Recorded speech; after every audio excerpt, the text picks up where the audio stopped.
voilà pour le cappuccino.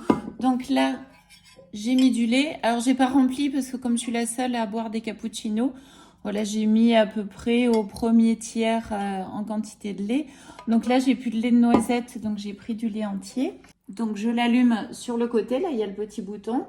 Il y a sur le dessus l'icône blanc qui clignote. Ça veut dire qu'elle va faire un rinçage. Donc, c'est pour ça que je laisse toujours une tasse dessous parce qu'elle fait un rinçage à l'eau chaude avant de démarrer. Une fois qu'elle est allumée, j'ai tous les icônes qui sont allumées sur le dessus de la cafetière.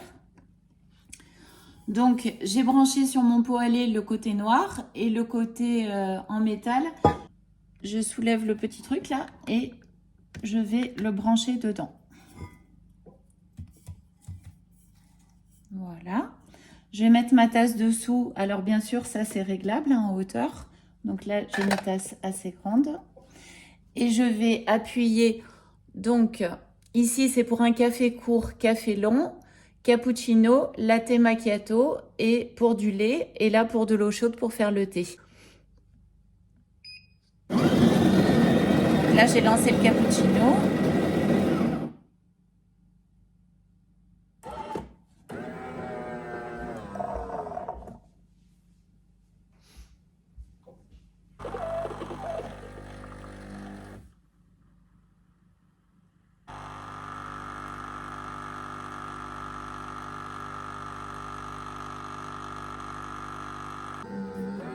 Donc voilà mon cappuccino. Ensuite, je débranche ça. Je récupère le petit tuyau. Ça, je vais le mettre au frigo. Et alors, moi, je le fais à chaque fois pour pas qu'il y ait du lait qui moisisse. Cette partie-là, elle est aimantée. Donc, je la retire et je retire cette petite pièce-là. C'est la petite pièce qui est juste là. Et en fait, je vais la démonter. Donc, juste, je fais ça. Voilà. Et en fait, je vais la passer sous l'eau chaude. Juste ça. Et là, faire passer de l'eau dans le petit tuyau. Alors, il y a deux petits outils. Hop. Voilà, celui-là, c'est pour passer dans le petit trou. Donc, on passe vite fait. Hein, c'est pour le lait. Et la petite brosse qu'on va passer vite fait. Mais c'est vraiment vite fait. Hein, qu'on va passer dans tous les petits trous. Voilà, vite fait. Pour pas qu'il y ait des croûtes de lait qui se mettent dedans. Alors, toutes les machines à café qui font les cappuccinos, c'est pareil. Hein, du moment qu'il y a du lait qui passe dans des petites pièces, il faut absolument les nettoyer. Parce que sinon, il y a des dépôts de lait qui se fait, ça va faire des croûtes et ça va boucher la cafetière. Et si par exemple, vous ne le faites pas 2-3 fois de suite, il se peut que vous n'ayez pas une aussi belle mousse parce qu'en fait, le petit tuyau est un petit peu bouché. Donc moi, au début, je le mettais à tremper dans de l'eau chaude parce que j'estimais que j'avais pas le temps de le faire le matin. Mais en fait, c'est très vite fait. Et maintenant, même quand je me lève à 6 heures, je le fais vite, je le nettoie vite. Voilà.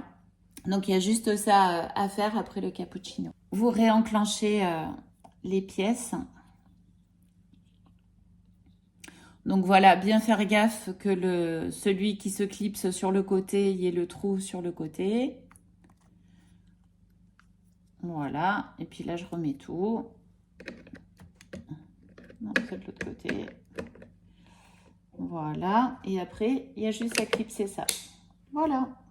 Et après je remets ma tasse dessous pour quand quelqu'un l'allumera et fera son rinçage. Elle s'éteint toute seule, elle se met en veille toute seule. Après, si vous voulez l'éteindre manuellement, vous l'éteignez par le bouton sur le côté. Et maintenant, je vais déguster mon beau cappuccino. Alors, avec le lait de noisette, ça monte un petit peu moins parce que le lait de noisette, il y a beaucoup d'eau dedans. Donc, ça va monter un petit peu moins que le lait.